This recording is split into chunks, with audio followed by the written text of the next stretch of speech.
I don't always drink beer, but when I do, I prefer drinking it from custom engraved glass. Stay thirsty, my friends.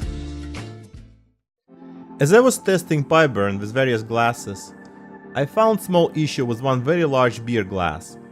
This glass tapered so much that I could not raise it high enough to make glass parallel to the laser head.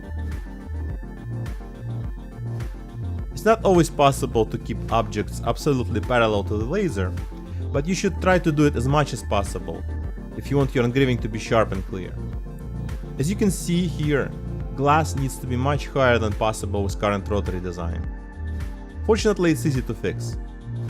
We're going to cut new longer vertical post, and hopefully it will be enough to raise glass like this high enough. Current post is 80 mm long. I've decided to make a new one to be slightly longer at 100 mm. It's a good compromise between rotary attachment height and ability to engrave challenging object like this beer glass.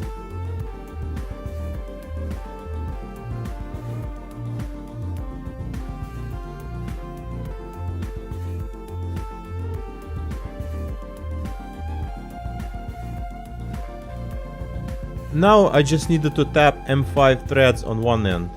To make this process easier, I 3D printed a guide for the tap.